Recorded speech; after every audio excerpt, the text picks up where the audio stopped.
welcome to episode 13 of the MMG podcast. I am joined yet again by my good friend, Gocubs 711.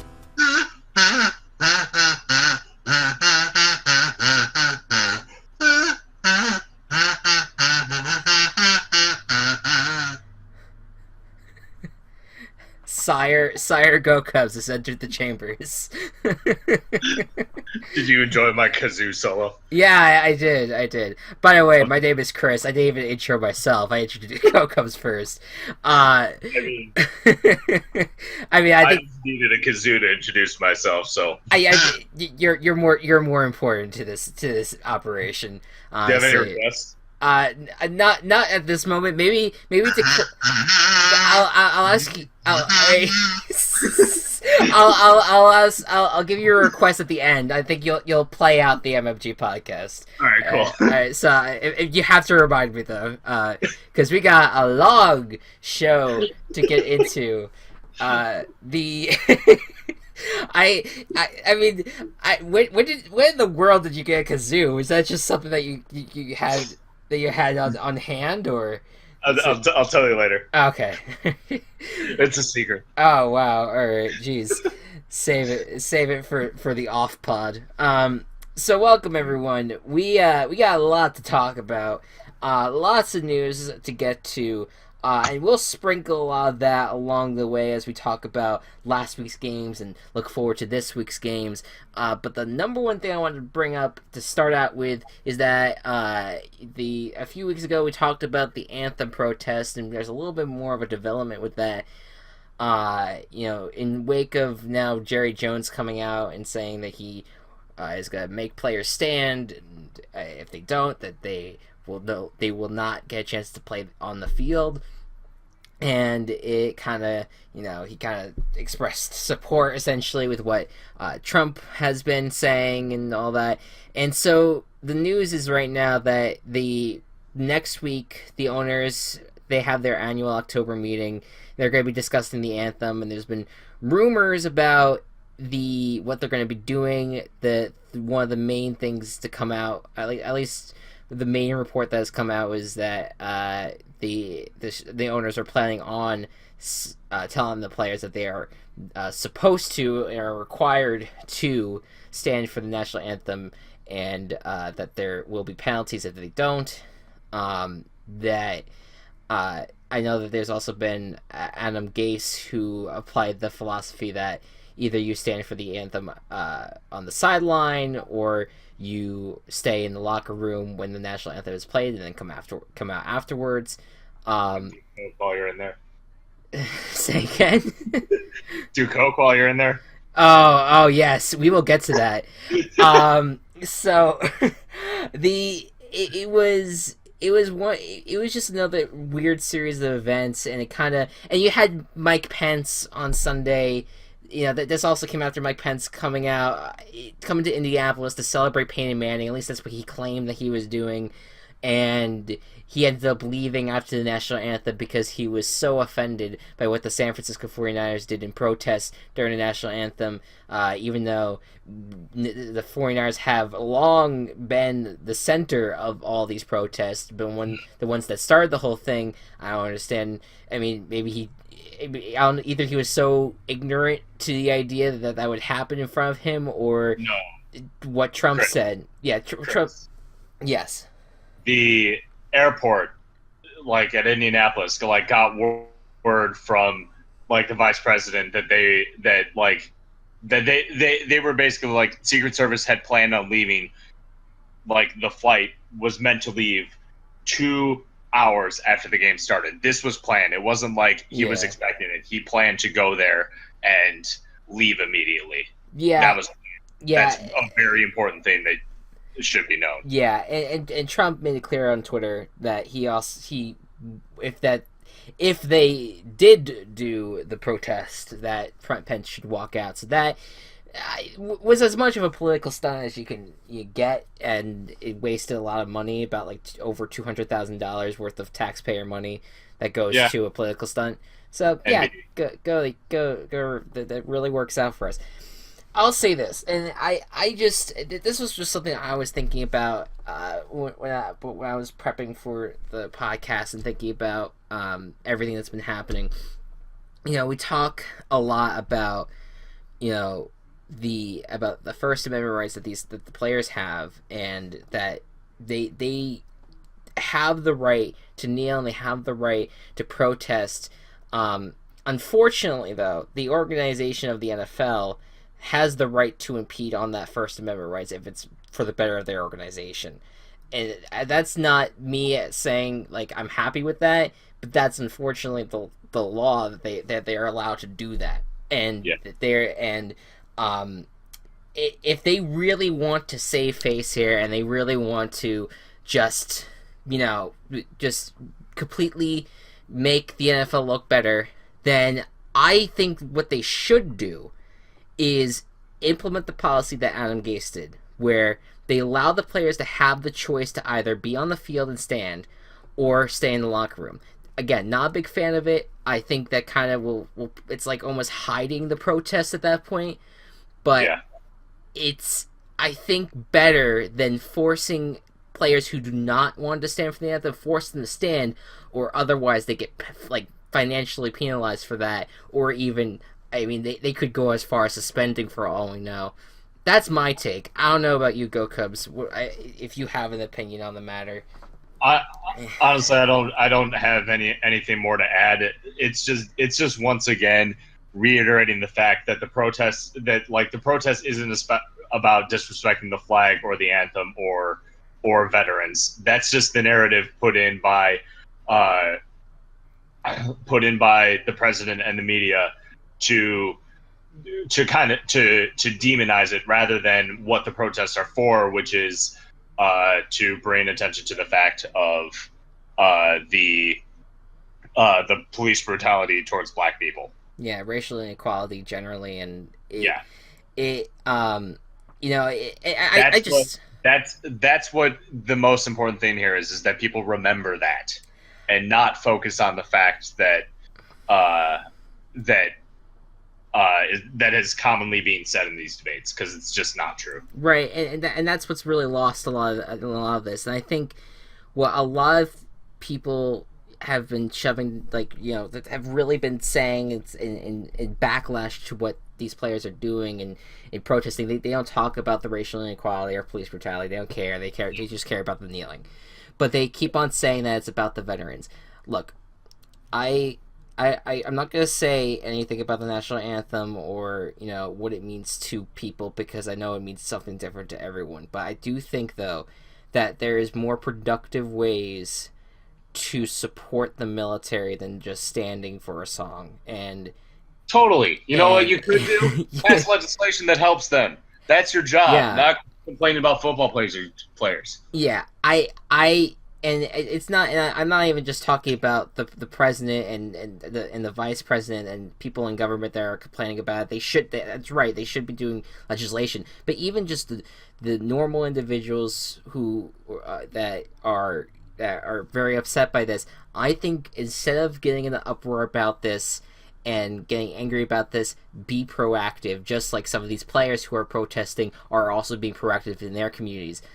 Donate to causes that help veterans get off the streets, because because a lot of them are, or I shouldn't say a lot of them, but a good amount of them are homeless. There's some that are dealing with mental illness. Donate to organizations that will help those veterans who sacrificed a lot to serve and then are treated like shit when they come back here. There's more productive ways than saying that people should be standing for the national anthem. Instead of doing that, I say donate to causes that will benefit and help veterans, and not just use them as a political pawn. That's at least how I feel. And so whatever the NFL decides to do next week, there's gonna be some people that are gonna be unhappy no matter what. I mean, the NFL has put themselves in a no-win situation since they've embraced the military, embraced the national anthem as being a patriotic event before each game. So this is setting up the NFL to fail no matter what. But I hope they make the right choice in how in just making it so how they go about things at this meeting. Right.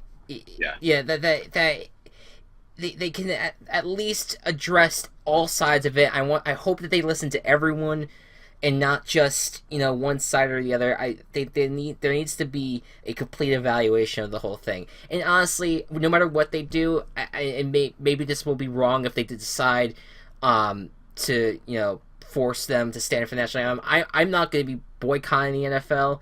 I mean, I got mad at people who have been over the national anthem. I just think it's such a minute issue when it comes to national anthem and the NFL. That it's not like there's so many other issues with the NFL that needs to focus on. Personally. So that's just my take on it. Salt. Assault. Oh wait. Yeah. Sexual assault. Okay, yeah. I thought you meant like salt, like I'm salty or like other people are salty. No, yeah, sexual assault, CTE, absolutely. There's so many other things that they could be focusing on that they failed over and over again to do, and this national anthem thing is just such a distraction, and it's just ridiculous. I really don't think that Trump even gives a shit about this. I think he just wants to fuel himself, but that's just my point of view. Right, anyways, let's move on to the other. let's have some fun, happy football talk. Okay, let's go over last week. Okay. Last week in the NFL, we're gonna start out with the Patriots heading down to Tampa Bay to take on the Buccaneers. This was one of the most ugly games that we've seen this season to this point. The Tom Brady had another strong game, but really no one else on either team did. The defense, like, they really stepped up for the Patriots, but I think that was more just the Bucs offense not getting going. And just struggling. It's weird because the Bucs have such it seems like they have such good weapons on their team, but they just can't fit together. Like, they have all the puzzle pieces, but the puzzle pieces are all corners. Yeah, I mean, look at the first win against the Bears. Like, it was really their defense that carried them to victory. Like, their offense was struggling even then against the Bears.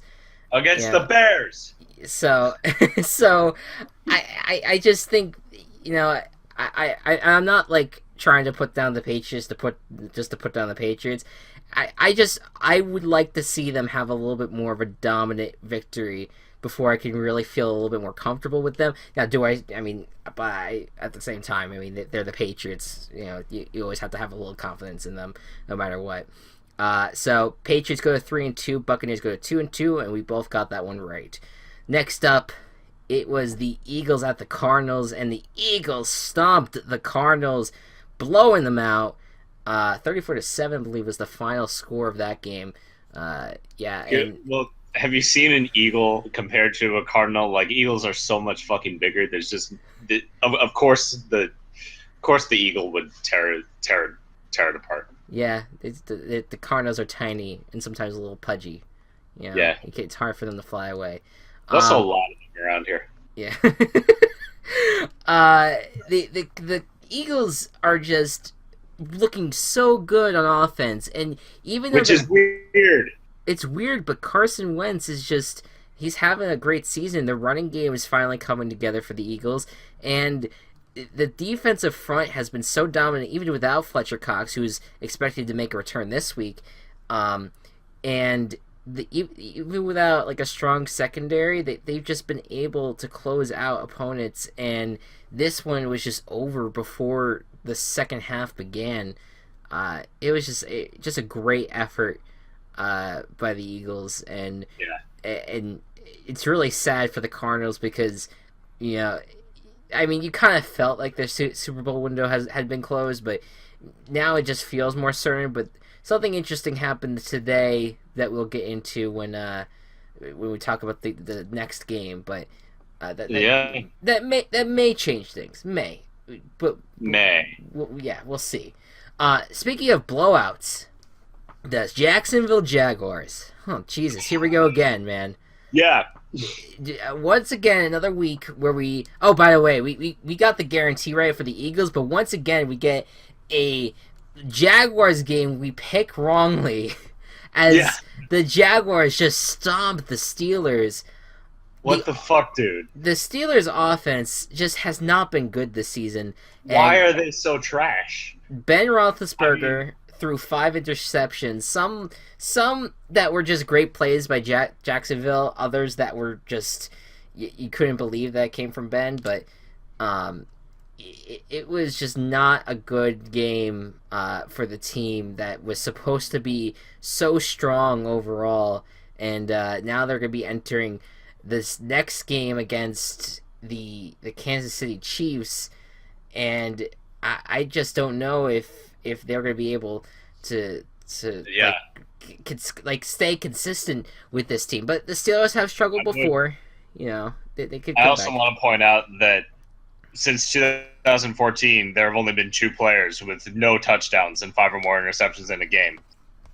Ryan Fitzpatrick last year was one of them. Ben Roethlisberger from this weekend is the other. Yeah, Ryan Fitzmagic. He really left a staple on that Jets team. Yep. One painful one, that's for sure. Right into the skin. Jacksonville, though. I mean, look, this is going to be an up and down team. Win one, lose one. Win one, lose one. Calais Campbell said best after the game, this team is young, and they're going to need to mature before they can really start winning consistently. They got a test this week against the Rams, but what a victory for them! And if they could keep this up, they are on track to win the AFC South, which would be so fucking weird. I know, but I would love it because it's just I love it when new teams win divisions. It's important to keep that, keep it new, keep it fresh, and so far so good for the Jacksonville Jaguars. Moving on, the Titans unfortunately fall to the Dolphins. This was just another surprising one. This was not a good game for either team. Offenses have just looked terrible, and it wasn't that fact that the defenses were that strong. It just was that both offenses were just really, really bad.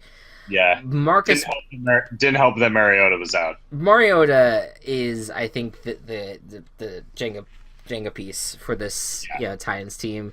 So I'm not too concerned. Came out and it just fell all over the place. Yeah, I don't think that the Titans are going to be out of it. Especially if Mariota ends up coming back this week. I'm pretty confident that he'll be okay. Does. Especially since they have until Monday. Right, and he gets extra time to heal.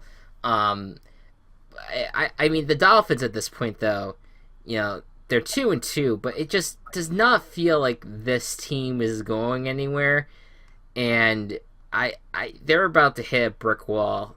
And I think their next opponents are, at least it starts with the Falcons, but I have to go and check their schedule. But they have.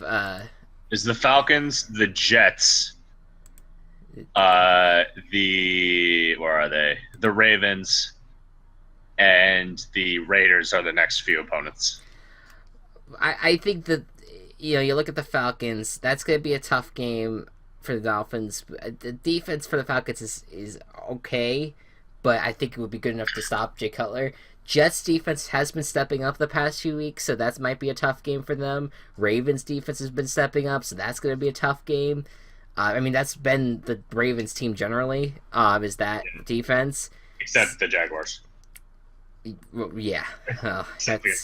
That's a rough one for them. But this is just not a good Dolphins team, and it's like the two of the wild cards from last year, or 3 of the 4 wild card teams this last year, are just they're not doing too well. No. Right this minute. Moving on, the Chargers. Oh my goodness, the Chargers. I'm gonna let you take this one. Yeah, thank you. So the Chargers go into East Rutherford and beat the Giants 27-22. So I was at this game. I was only there till halftime because it was really hot and muggy, and I didn't really want to stay. And I guess there was a sense in me that knew how this game was going to end, but at the same time, I had no idea. The Chargers had a nice win. I mean, I'll say that, and they got it done. I don't know if they really showed anything that will show them that they could beat better teams, but they were at least able to get in the win column for once. As for the Giants, going into this season, I was very much not on the same page as other Giants fans and other media personalities who have been saying that Giants are bound for the Super Bowl. They're gonna make the Super Bowl, and I was like, yeah, no, I could see them going like 9-7, maybe 10-6, or maybe like even 8-8. I was like saying like, yeah, I mean, I think that's around where they can do. They may make the playoffs, they may win a playoff game, but I don't really see them going deep, because they still don't have a running game, they still have an offensive line. They don't have anything. And 5 weeks into the season, they're 0-5, and it just came to a boiling point and then just an explosion on Sunday, losing Odell Beckham for the season due to an ankle injury, Brandon Marshall for the season due to an ankle injury, Dwayne Harris for the season, I believe, for an ankle injury, so all ankle injuries. Sterling Shepard was the only one that escaped, even though he also had an ankle injury. He escaped and is probable to play next week, but the Giants, Eli has not played well. The defense, what was touted as like one of the best defenses in the league, has not played well at all. They've played terribly. And like the best thing that showed up on Sunday was their running game, which says a lot about this Giants team. I'm like, I can't even believe it, man. Is the exact, like, the Giants and Jets just switch personalities. It's like a weird, like, I don't know, like they both peed in the fountain with like that one movie, and they like all of a sudden switch personalities. I fucking forget what that movie was. I have no idea what you're talking about. All right, good. That shows where when I try pop culture references, it doesn't usually work out. So I'm just gonna write this out, and I'm gonna enjoy the Jets season, obviously, because for some reason I'm gonna enjoy what they can do. I'm now rooting for the Giants to lose out and go for the number 1 overall pick, which is really fucking weird, but might as well at this point, right? They just are not. They've really proven to me that they can't do it. I searched Key and found Switch Lives, and it came up with the Change Up 2011. That's probably it. I think it was like real. It was like a movie that I saw in like a drive-in theater with like my family at one point, and it was. I think the movie was actually really bad. Oh, I'm sure it was. Yeah. I just did. I don't know why I didn't just reference Freaky Friday, but whatever. So yeah, that's my little mini round the Giants, and just a really weird season to this point for the team, and Jesus Christ, it was just bizarre. So yeah, let's move on to the Niners, who might be the only win the Giants could possibly get this season. The Niners against the Colts, and both of us, we had hopes for the Niners again, and yet again the Niners fall apart at the hands of the Colts. Jacoby Brissett had a day. He had a pretty good day. Jacoby Brissett has been really surprising. Good for him. Yeah, and which is good for the Colts, because as long as they could stay in the maybe at 500, maybe even a little below that, they could probably still be in the AFC South race. But both teams still concern me a lot. The Colts team is just not built to be anywhere close to like a contender for a playoffs or anything like that. The 49ers are just they're a rebuilding team, so you kind of expect this record from them. But you'd hope that Kyle Shanahan would have a little bit more answers on offense, and it's just been rough for that team for the season thus far. So, yeah, just not a great game overall. No. Let's go on to the Bengals winning it at home against the Bills. Team Chaos prevails for Mr. Gocubs. Yes. Cincinnati had another great offensive game. Tore apart the Bills' defense that shut down the Falcons last week, and so it was pretty surprising. I would say I thought that the Bills probably could have shut it down, but it did not happen. The Bengals win, and I could have Andy Dalton pass to AJ Green all day.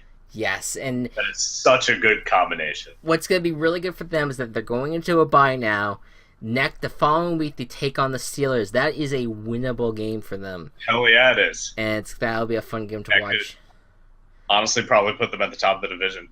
Maybe. It could. Yeah. Just watch that Bengals turnaround right then and there. That'd be fun. And so, moving on, we got the Jets winning more against the Cleveland Browns.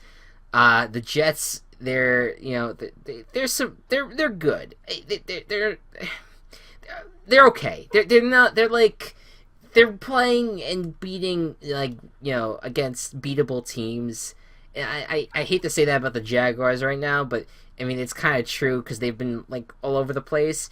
But yeah, the Jets are on a 3-game winning streak, but they're about, I hate to use the analogy again, but they're about to run through a brick wall. They're going against the Patriots this week. So they're about to fly their jet into a brick wall. Yeah, right.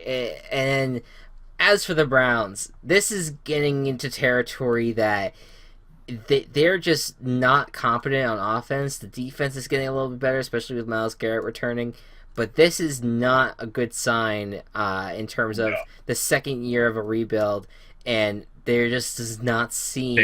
They've only won 1 game so far in 2 years. This does not seem like it's going anywhere. So, will the owner of the Browns make a change, a head coach or general manager? According to reports, it doesn't sound like they will, and I personally don't think they should. But it is a concern that they have not won games that should be victories for them. They could have beaten this Jets team. They could have beaten the Colts, and they didn't do it. So, it will be interesting to see if they can actually get a win down the stretch at some point. Next up, the Lions and the Panthers, coming out flying. Cam Newton returning to 2015 form. Yeah, I've never been happier to get a prediction wrong. I watched this game and I was really happy with just everything I saw from the Panthers. Dickinson, I think his name is, their tight end. Ed Dixon was super good and kind of shed a tear for Olsen, but he had 2 50-yard receptions in that game, and both Benjamin and Funches were great receivers. Jonathan Stewart and Christian McCaffrey both were good. That offense was just working so well, and that made me really happy. Yeah, and I very excited to see what the Panthers can do going forward, because if they can return to 2015 levels, which it looks like they are, because I think this defense is a little bit better than what they had in 2015. Which is saying a lot. Yeah, and the offense, if Devin Funchess has been a star for the team, Ed Dixon had a great game, like you said. If Cam Newton could continue playing the way he is and continue looking more and more healthy, looking like old Cam again, like the first game draft pick that he was, right? This is gonna be great. And this was also, on top the fact that he kind of came into this with a little adversity that he kind of caused on his own. I don't think we've addressed this on the podcast at all. Cam Newton had his incident where he said, kind of made fun of a female reporter asking about routes, saying it's funny hearing a woman talk about routes, and it was extremely inappropriate. And he lost his down and yogurt partnership over it, and he apologized after that. It ended up stemming into a controversy of the reporter saying racist comments in the past, and the whole message just ended up being like it was just a mess of a situation. Hopefully Cam Newton has learned his lesson, going forward, just to not make stupid shit comments like that. But his Panthers are 4-1, and hopefully he can continue to redeem himself. But by the way, Cam Newton, don't try so hard. Don't wear the Rosie the Riveter, the pin on your hat. You don't have to do that. You just keep on doing you, and just apologize for what they did. You don't have to overblow it. Just say. That's my opinion. Anyways, moving on. Raiders are sucking and badly. Ravens beat them. The defense once again stepped up for the Ravens, and the Ravens are miraculously, even though everyone's kind of shitting on them, they're 3-2. Yeah. Look, the Raiders, they shifted their car into manual this week, but it didn't really work out for them. Yeah, god damn it. The Ravens are like, they're one of those teams that I just don't see them like being playoff bound, but they could absolutely be in every single game that they play in, except of course against the Jaguars. And the Raiders, meanwhile, their offense has just not been good thus far this year, even with Carr. Their defense still has a lot of issues as well. This is there should be a lot of concern. It's a ranked team. The Raiders are just not the team that many people have been wanting to see or expecting them to see. And it's going to be very tough for them to catch up with the Chiefs and maybe even the Broncos in this division. So they got to start winning games at some point. Moving on, the Rams unfortunately ended up losing to the Seahawks in Los Angeles, and it came on a last-second Cooper Kupp drop. Even though Jared Goff led a miraculous final drive, could not get the job done. The Seahawks hold on. Earl Thomas had an incredible game. The defense is back for the Seahawks. Their offense, still trying to get there, but is definitely getting better. And this was not a strong showing by the Rams in terms of their offense. Their defense certainly stepped up in this game to hold the Seattle to 16 points, but it was a rough game. But I think it was a good test for the Rams going forward. That there will be. I still think this team is going to be pretty good this year. It just it ran into a team that is very, very good. But don't they usually start getting good around October, at least Seattle, and then pushing forward from there.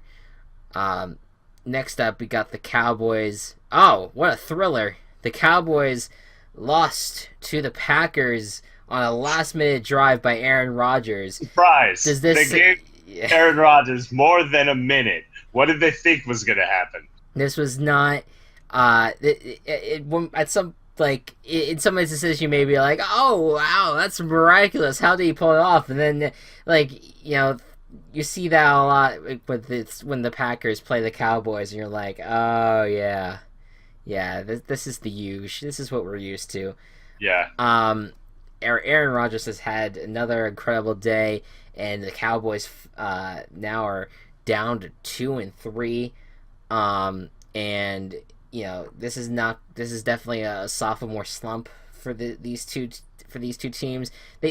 Dak had a pretty decent game, so did Ezekiel Elliott, but their defense just can't get stops, and there was just some questionable play calling near the end of that game that kind of led to Aaron Rodgers getting as much time as he did. Packers 4-1. Should be interesting to see. They're one of only 3 teams that are 4-1, and of course the Chiefs still sitting at 5-0. We'll talk about that though. Next, actually, the Chiefs win in Houston, bigly as well. And even though Deshaun Watson throws for another 5 touchdowns in this game, it's insane, dude. Yeah, the Chiefs still pulled off the victory, 42-34, and a lot of it came down to just Tyreek Hill.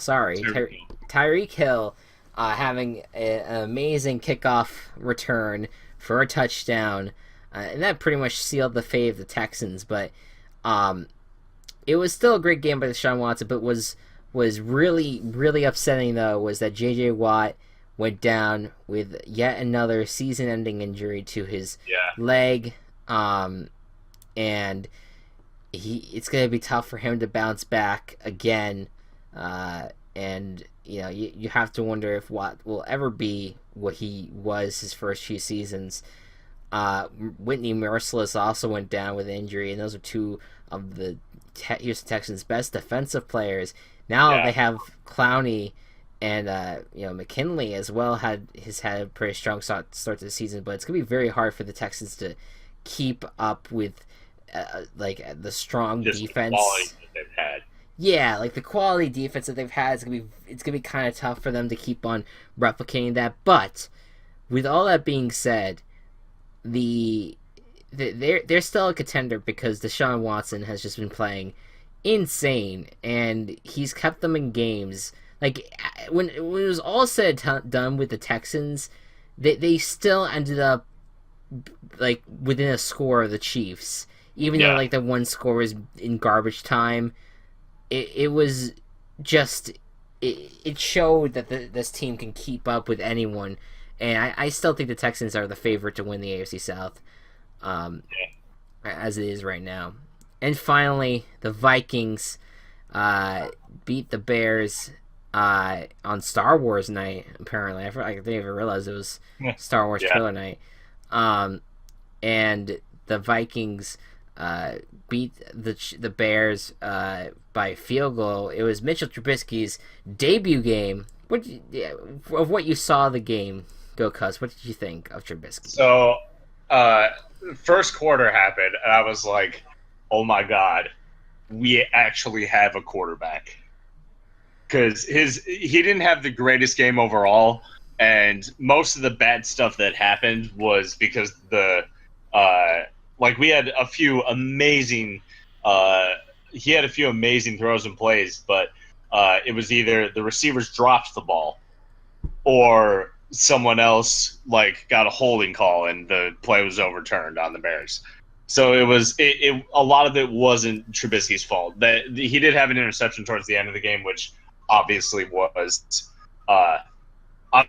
his fault. But for a rookie quarterback's first game with a very quite frankly shitty receiving core, I was very impressed and very happy with his performance. Yeah, I think he definitely had a lot of attributes for the game throughout that had the skill set to be a starting quarterback ultimately. I think he showcased that. But there was also just a lot of rookie growing pains. Some decisions that that he made when throwing that just didn't really make a lot of sense. There was the one play where they ran out late and ended up taking a delayed game after a timeout. Yeah, that was just bizarre. That might have been more on the coach, but I think that Trubisky for the number one takeaway that you could take out of this game is that Trubisky had a pretty decent debut. It was not a flame out. It was not like a disaster, It wasn't spectacular, but it was good enough where you could say, all right, now let's see. That was against a really good defense. Let's see. I mean, they have the Ravens next, but maybe you'll start to see him develop a little bit more. Maybe down the stretch, you'll see him playing a little bit stronger, a little bit more comfortable in playing the game overall. So, yeah, should be interesting to see. All right, so before we get to picking our games, we got Gocubs now a game up on me on the picks. 43 games picked correctly versus 42. 34 losses for Gocubs, 35 losses for myself. And it's even worse because, or at least better, I mean, depending on which perspective you're talking about. But you got another week in which you got both the guarantee and the team chaos correct, so you got an extra 2 points.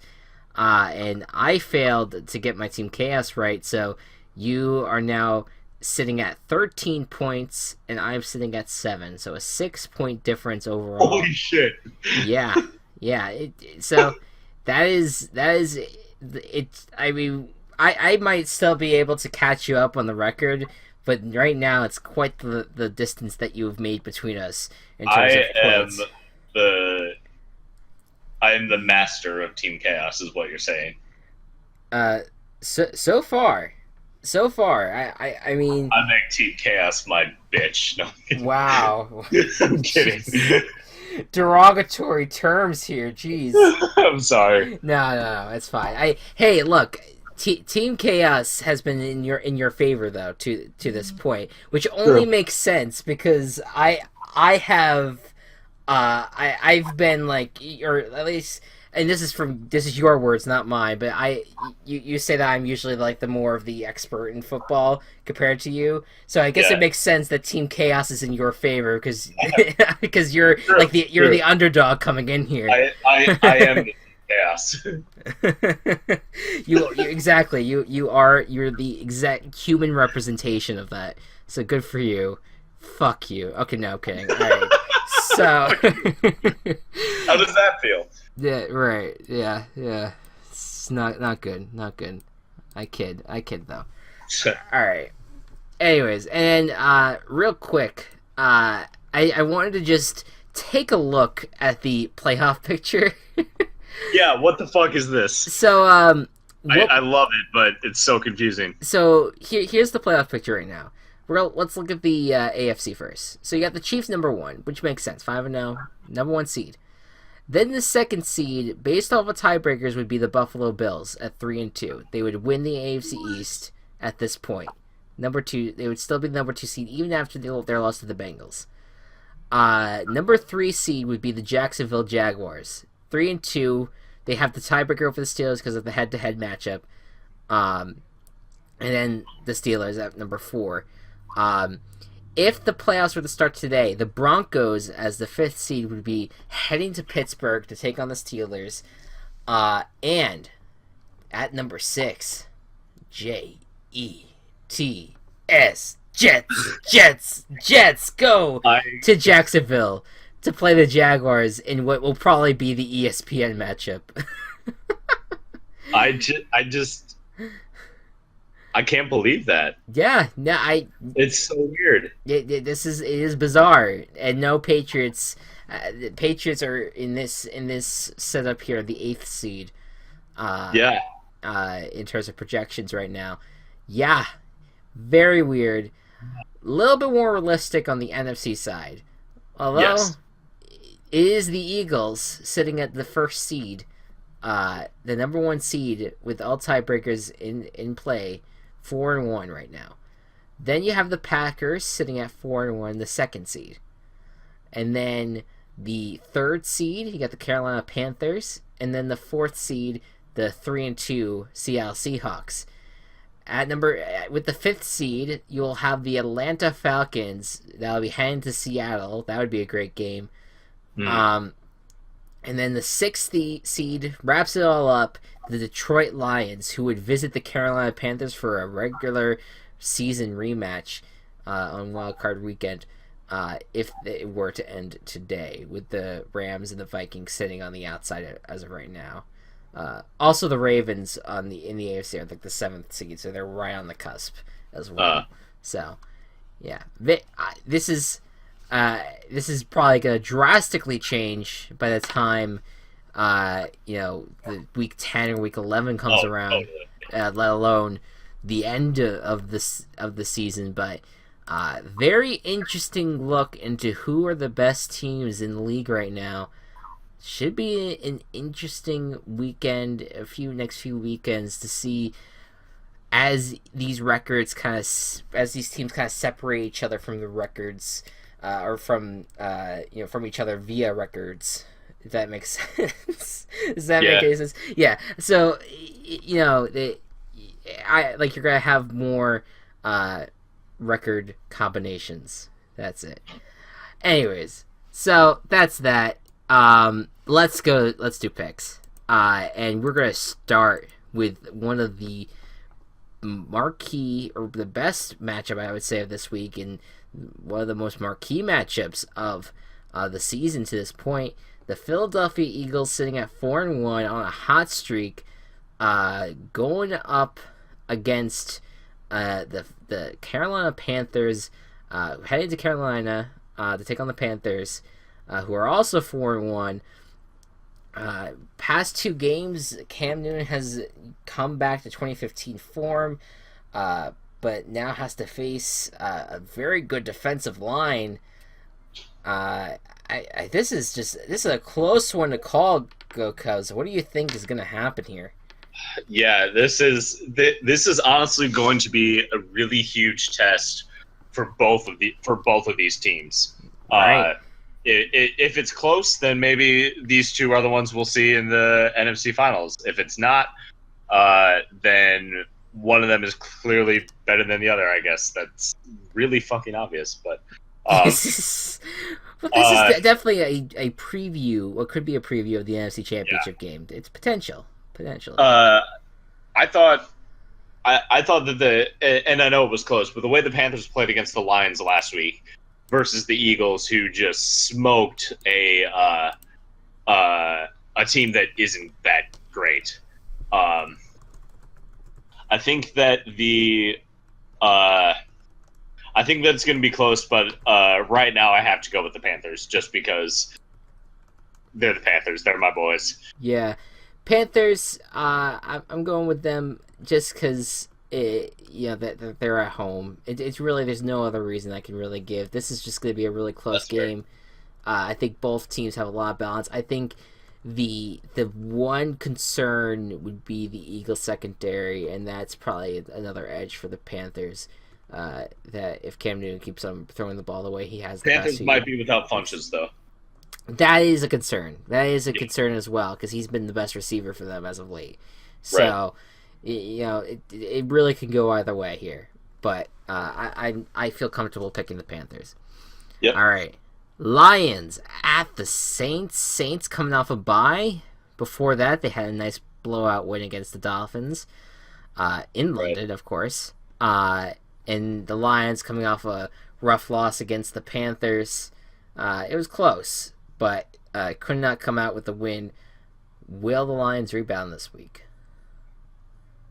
Honestly, I think so. The Lions are a really good team, I think, this year, and they gel really well together. The Saints, however, are really unpredictable, and I think that just given how the Lions fared against the Panthers and how they've done in the past, like even almost beating the Falcons, probably should have beat the Falcons. We won't get into that. I have the Lions winning over the Saints, and this is my lock. Really? All right. So you're gonna guarantee it. Well, guess what? I'm gonna Team Chaos it. I'm going with the Saints. Oh shit. I am picking the Saints, and this is going to be interesting because if the Saints win, I would get 2 points and you would lose 2 points. But then if the Lions win, then everything's just everything's just I get 1 point and you get none. I lose 1 point. Yeah, Or just lose one. yeah. So it's just just simple as can be. You know. Yeah. Just oh boy, man, that's this is going to be a very interesting game to watch now. Moving on. My justification for this is, of course, is what you just said. The Saints, they're 2-win. They've had 2 wins in a row. One where they handled the Panthers really nicely, and then the Dolphins really, really nicely. The defense is starting to make plays for the Saints. Drew Brees has looked really nice as well. They're going to be with Willie. They were back with Willie Snead, I think, the week before. I think during the London game, or if not, they're going to get him back. So that'll be another receiver to add to the Saints. Maybe I shouldn't have made this my lock. You could take it back if you want. That's up to you. I might. Shit. It's up to you. It's up to you. I'm gonna take it back. Take it back. All right. So you're gonna go with, but still pick the Lions. I'm still picking the Lions. Yeah. But yeah. No, I'm not. Yeah. I just that is my mentality going into this, is that the Saints are that they have a very interesting build to them, that they coming off of a bye, getting some rest, that there is a good chance that they can beat the Lions. And the Lions are also on the road, so there's a lot of different aspects for why I'm picking the Saints here. But not gonna say the Lions can't do it, but I think it's a nice team chaos to throw in there. All right, Niners at the Redskins, and this is an interesting one. Jim Tomsula is the defensive line coach for the Redskins. And so he's making his return, or at least his former team that he had coached is going to be coming back. It's coming to see him, coming to visit him, and Pierre Garcon, he's going to be coming back to Washington after he left in free agency. So a lot of reunions happening in this game, but it ain't going to be a family reunion. It's going to be a little bit more on the edge. What do you think? What do you think's going to happen here, Go Cubs? I think one of these teams is very clearly better than the other. Washington, Washington might not be that great right now, but the 49ers couldn't even beat the Colts. And I don't know if they would beat the Browns if they won head-to-head. So, this is now my lock, and I have Washington winning. You're gonna lock this one up. Yeah, I'm locking it up too. So we're gonna double lock it. I'm trying to do my best to choose a different team to lock every week. Yeah, that's what I'm doing too. Yeah. Yeah, and I don't want to use the Patriots card yet. So. Right, you gotta save it for later. Right. I think I already locked the Patriots up against their third week, the Texans. I think I locked them up on. Oh, okay. But I just think the Redskins are better than most people think. Because the defensive line has been really good with the addition of Jonathan Allen. The defense just generally has been really good. My biggest concern, and then Kirk Cousins has been playing really well. They really almost beat the Kansas City Chiefs. It was a really good game that Monday night. What's my biggest concern with the Redskins, though, is losing Josh Norman. Josh Norman is very key to that secondary. If he is not there this week, that's going to be very rough. But against this Niners team, it might not be that big of a deal. I don't think it will be. That's why I'm locking them up. Yeah. All right. Division game. Packers at the Vikings. Vikings had, they had a nice game, but can they handle the Green Bay Packers? Go Cubs. Well, I would like to say that the Vikings won by a field goal to the Bears, who are not that great of a team. Mm. And the Packers just beat the Cowboys, who still, I don't think are that great of a team, but are definitely a better team than the Vikings and the Bears. So I have the Packers winning. Yeah, I got the Packers winning as well, and unfortunately keeping them in first place. Yeah, I know it kills you, but it does. But the Packers have just been really good, and you know what it is about this team, and a good analyst that I love very much, Chris Wessling, I think said it best on the ATNFL podcast, that this is the most balanced this team has been, both defensively and offensively, and they have staying power because they had two really key injuries that left two great players out of the game in that Cowboys game, and they still ended up pulling out a really nice win. I just think that this is the most deep Packers team that we've seen in a while. They're coming out strong, and they're looking really good, and he's thinking they're Super Bowl bound. I mean, I don't know if I could go that far with any. I can't really say that about any team right now, but hey, who knows? This is a very interesting team to watch for sure. So I'm going Packers. All right, Patriots at the Jets. The Jets' three game winning streak is about to come to a screeching halt. Yeah. What do you got? I like that you say that sentence and then ask me what my opinion is. Yeah. Well, look, I don't know how anyone could say that the Jets they have a chance. I mean, this Patriots team has not looked that great, but no, they're not. But it's still the reigning Super Bowl champions versus the Jets. Versus Josh McCown. The fact that people are even contemplating that this could even happen is actually it's scary, and the Jets should win just from that debate. It says more about the Patriots than it does about the Jets at this point. So as much of a hero that Josh McCown is, I think the Patriots are going to win.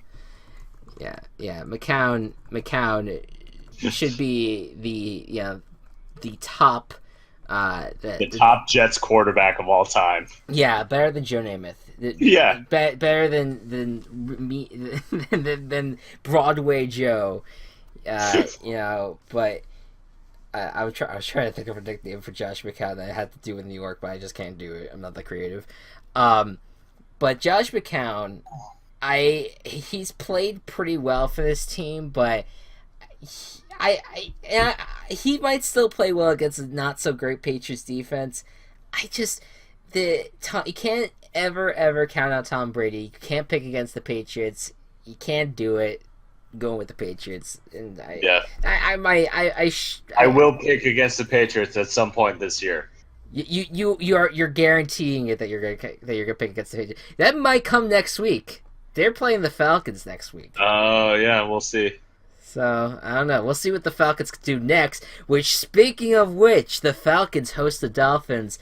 And the Falcons are coming off a bye. They're coming off of a loss, too, against the Bills. Can they rebound against the Miami Dolphins? Which, by the way, are dealing with their own cocaine-laced scandal. Yeah.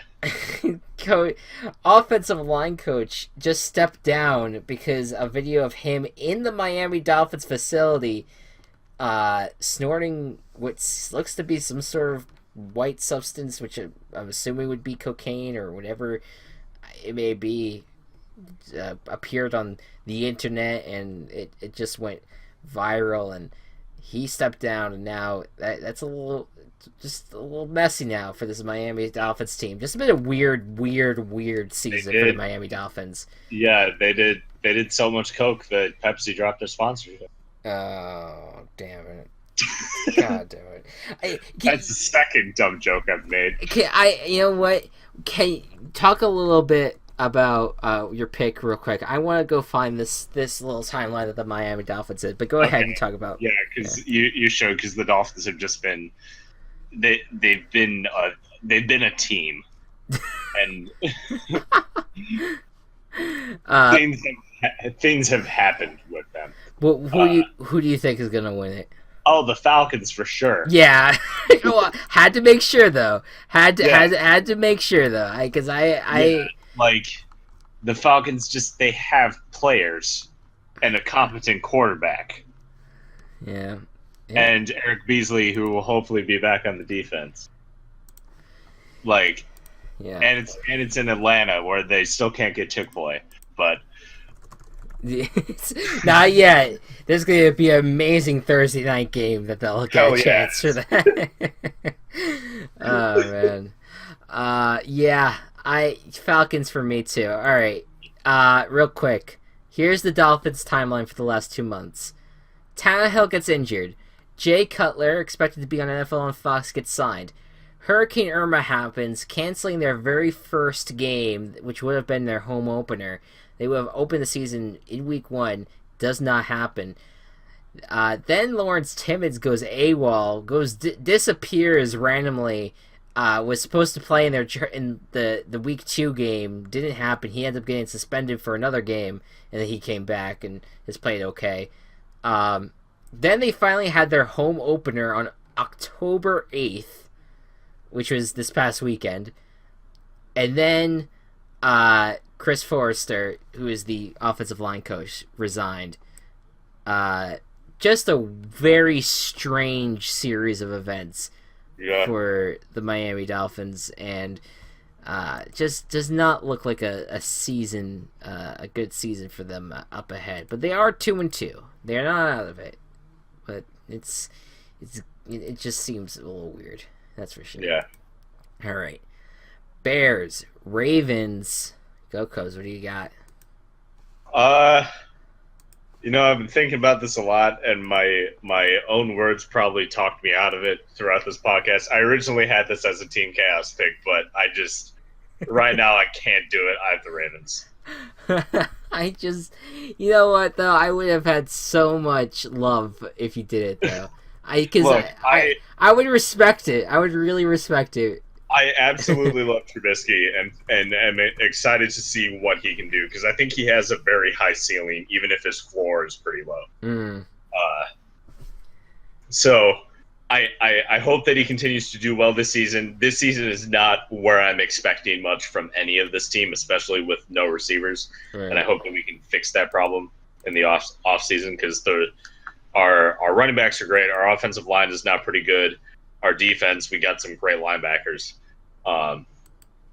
We just need receivers for our new rising star quarterback to throw to.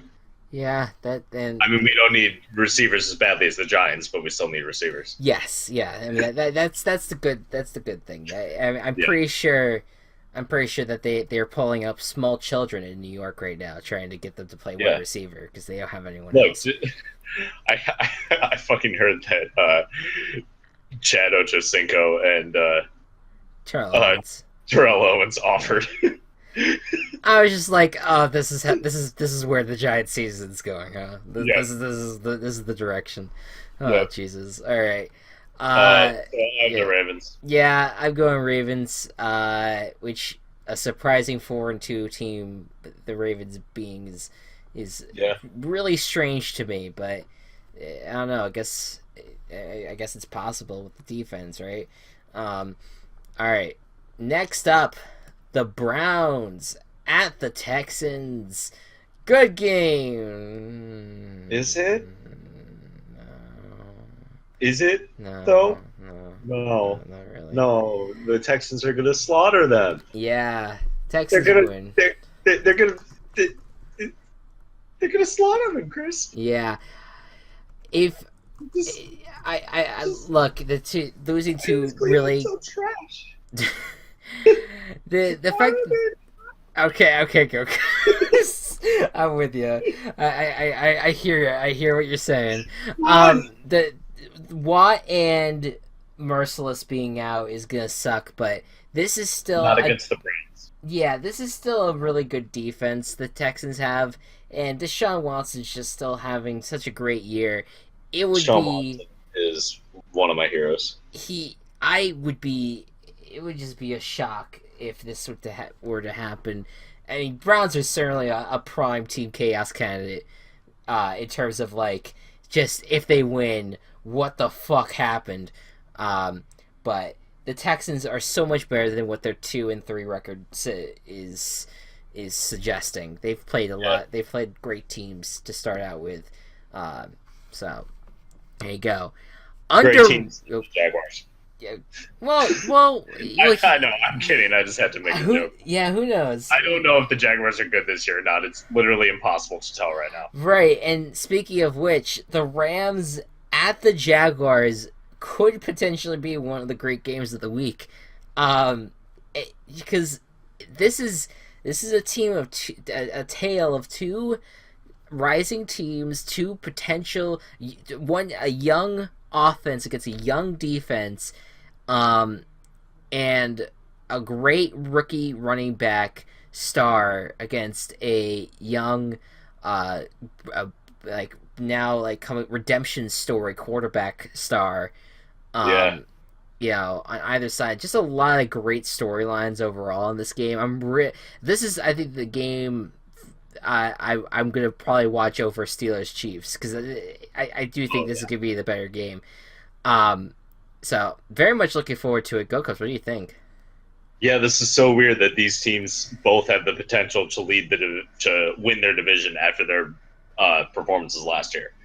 Yeah, but I think that not only is this an even week, but the Rams have just been a lot more consistent than the Jaguars have been. So I've got the Rams over the Jaguars. Yeah, I got the Rams, and exactly. I was just about to say this is the pattern. We follow the pattern, and that's where our pick goes. We're picking the Rams. We're getting a Jaguars game right for once.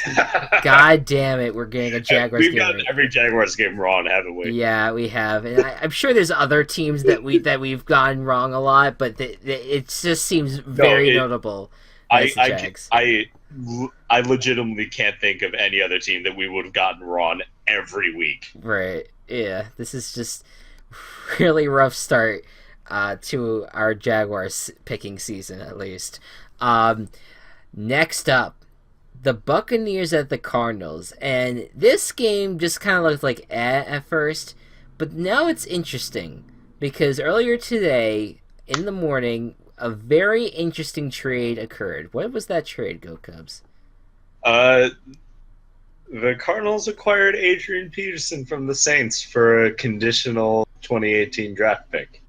That is correct. And Adrian Peterson, who has not had a great year to this point, most of the time he just hasn't had the carries. Like, there's just been so much running back action in the Saints backfield that he just hasn't gotten a lot of action that way, but he also just hasn't really looked amazing.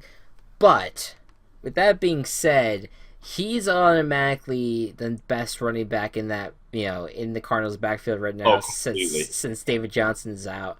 And I don't know, man. This is a fascinating addition here. Will it be enough to beat the Buccaneers?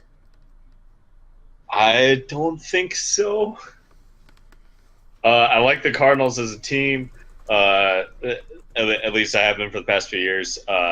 But I think the Buccaneers are just overall stronger than the Cardinals at this point. So I have the Buccaneers. Yeah, they had a mini bye to kind of fix their issues.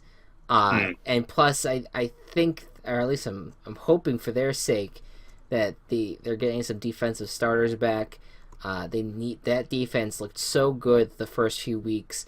That needs to return, and if they do end up returning, they can easily take down this Cardinals team. So I'm going with the Buccaneers on this one. And not that Adrian Peterson, there's certainly a chance that he could have like a really great game, but right out of the gate, I don't see it happening. That's gonna be tough to see. So I'm going with the Cardinals. Or I'm going with Buccaneers. What am I saying? Not going Cardinals. No. Chargers at the Raiders. This actually is kind of an interesting game, because if this is the Raiders, who are really struggling going against the Chargers team who just won their first game of the year, can the Chargers beat the Raiders? Yes, they can, and this is my Team Chaos pick: Chargers over the Raiders. It will really cause some chaos because Yeah, if the Chargers end up winning, I mean, they just floored New York yeah. to get the first one of the season, and the Raiders are they going to be without Carr again? No, it sounds like Jack Del Rio is pretty confident that Derek Carr is going to be playing. Yeah, but even so, like the Raiders' offense just hasn't been performing at the level that people were expecting. Like Beast Mode's been doing average. The receivers have been okay. Like Amari Cooper in general just hasn't stepped up to what he was last year. Mm-hmm. I feel. Um, so I don't know. I think the Chargers have if they can get some decent passing stuff out of Rivers and Melvin Gordon has another really good game. I think the Chargers can take over. Yeah. Win. So yeah, I've got Chargers. They're my team chaos. Yeah, Raiders. Raiders just have not had it going. And yeah, Amari Cooper's having a really, really bad season actually. Yeah. And I'm gonna pick the Raiders just because I just don't know if the Chargers are good enough right now though to win a game. When like I think the Raiders are still good enough to at home at least with Derek Carr to beat a team like the Chargers because they did the same to the Jets a few weeks back. So I could see them doing the same thing to the Chargers, so that's why I'm picking the Raiders, but there is a lot of concern there, and I would not be surprised to see the Chargers ended up beating this Raiders team that has struggled mightily out of the gate here.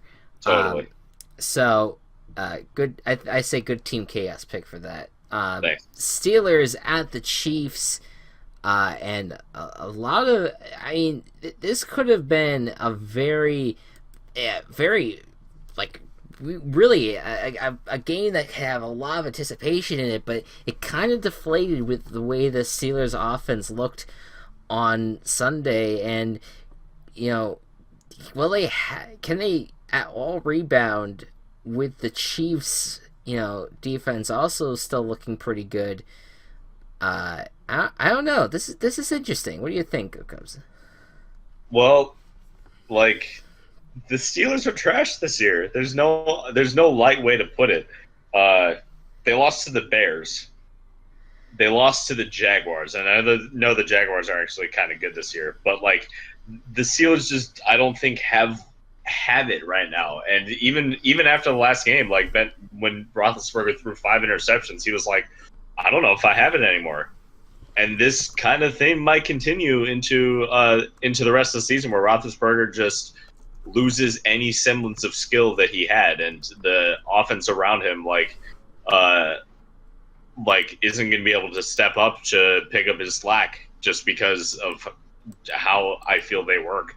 So I think the Chiefs will continue to go undefeated, 6-0. Yeah, I'm going with the Chiefs, and the Steelers are. Big Ben is one of those people who've been really been thinking this offseason about retirement. I don't know if that was so much like he was truly considering it, or if it was just one of those things like, oh, I'll evaluate it, but yeah. I think you look at Ben Roethlisberger, and you look at Jay Cutler. You have these two guys who, one retired and then came back, and one that was kind of contemplating retiring, and both of them have not had really great seasons right now.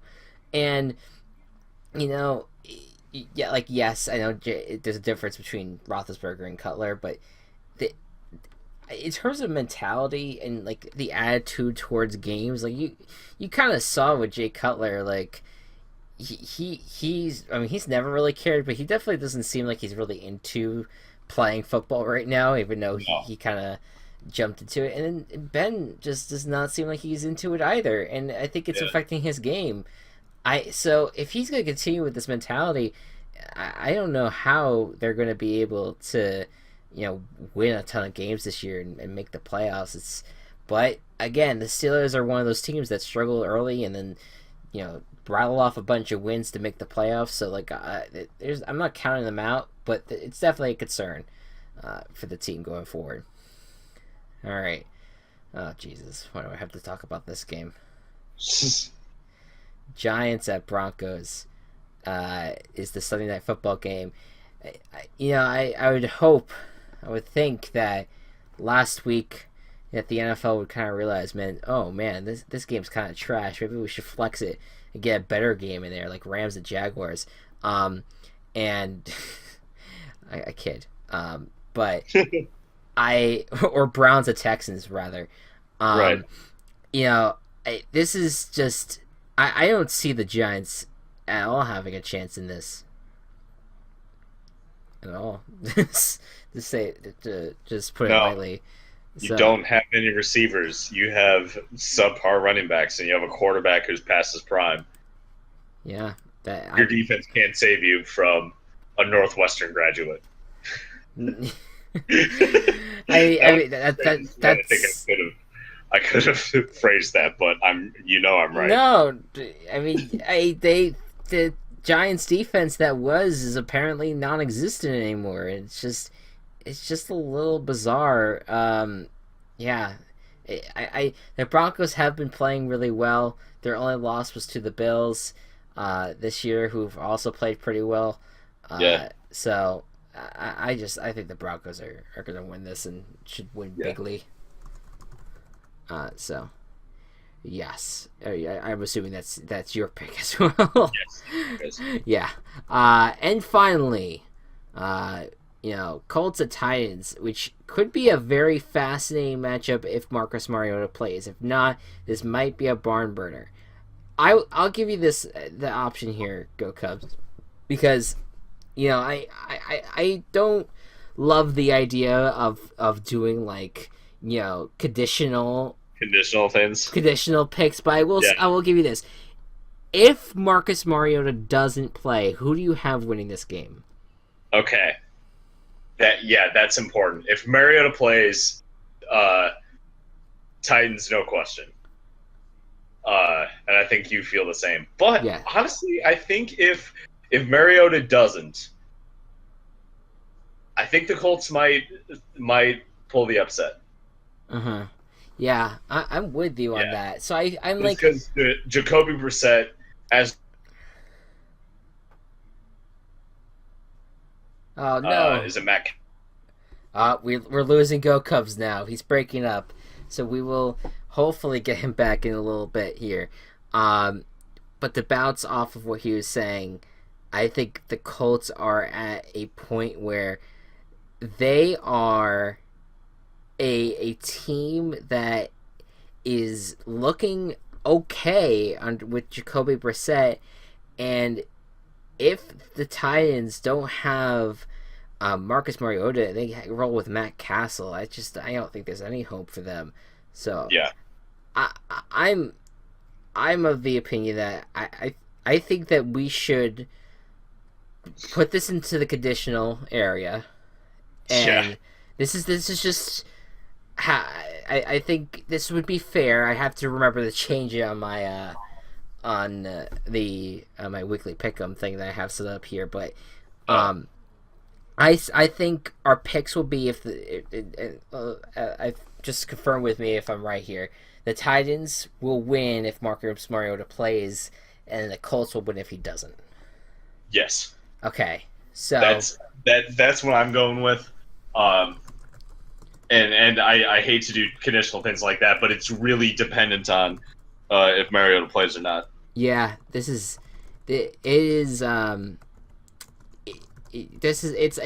because he's so crucial for this team.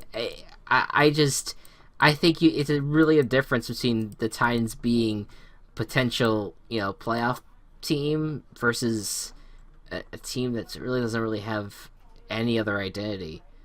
So, I'm going. We're gonna go conditional here, and Titans with Mariota will win, or Colts without Mariota on the field for the Titans will win. But it is true that if Mariota plays and the Titans lose, we get that one wrong. Correct. Just as an example. Right. Yeah. No. And it'll be the same if the Colts still lose without the Colts still lose if the Titans win with Matt Castle, which I don't know how you do with Matt Castle. But go figure. All right, so that is the picks right now.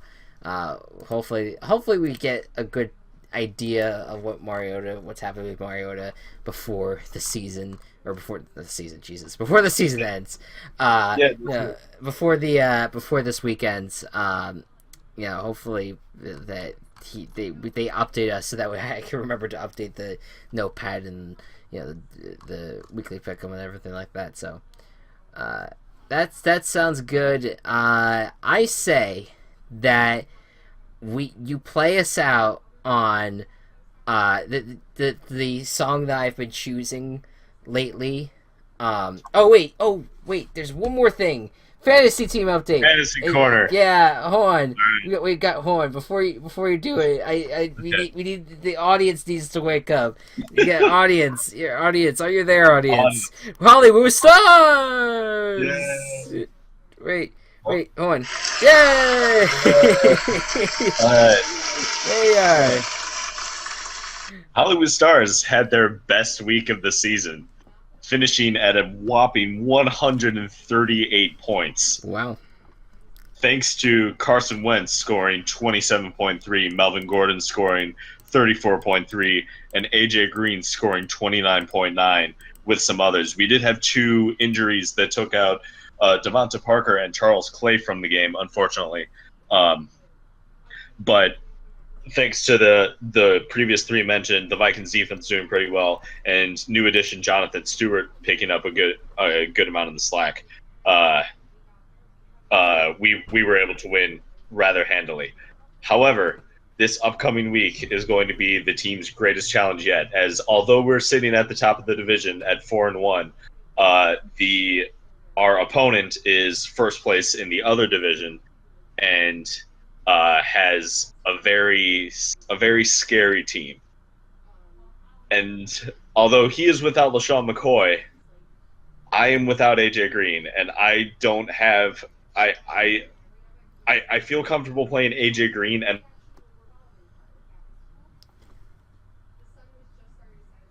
so we'll see what happens with my wide receiver. Oh, we're losing you. Well, for sure. I did start. Yeah, all right. We're losing Gocubs right now.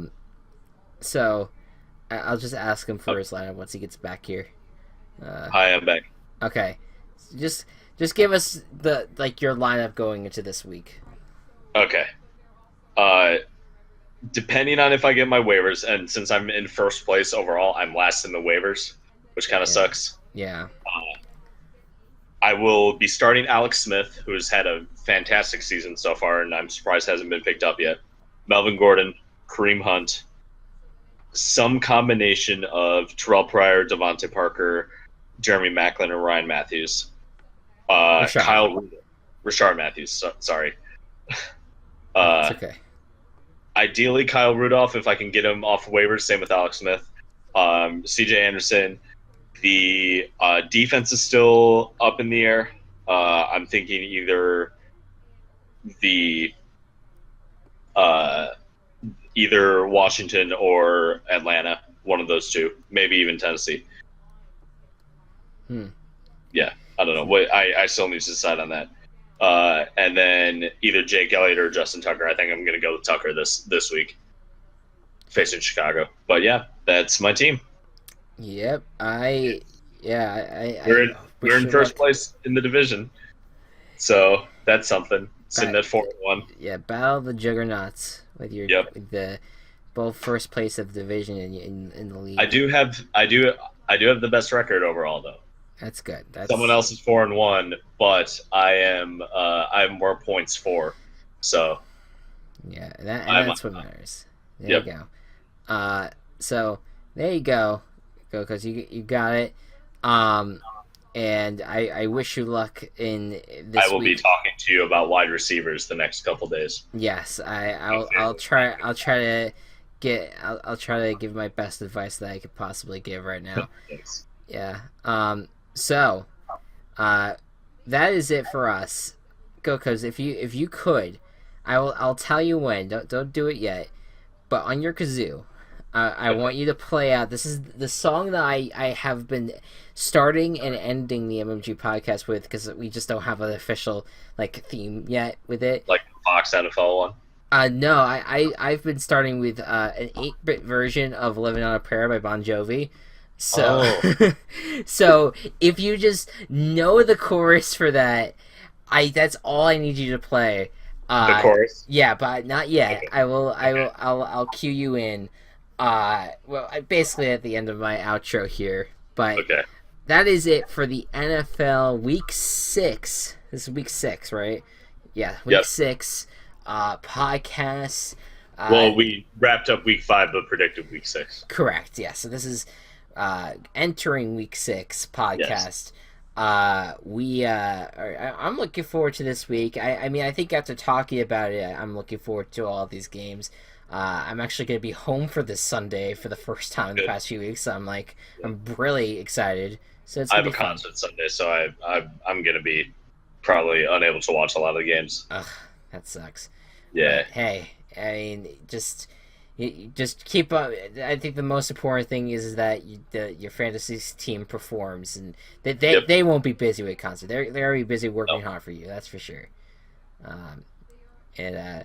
By the way, word of advice to fantasy owners: don't berate NFL players because they're not performing well. Yeah. That happens almost every single season, and then the argument's don't be an idiot. Oh, well, their fantasy is what keeps the NFL alive, so in a way, we're paying them to perform well. No. I would love for you to go out on the field and perform for an audience and perform for your team. And I would like you to actually just get that perspective from them. And maybe you'll see how hard it is to be a fucking NFL player. I mean, I know that there's much grueler things in life to be, but just don't sit on your high horse while you're sitting in an armchair. Give me a break. Anyways, thank you all so much for watching. I hope you all enjoyed. Be good to one another. Be kind to one another. And I'll see you guys next time. Go Cubs.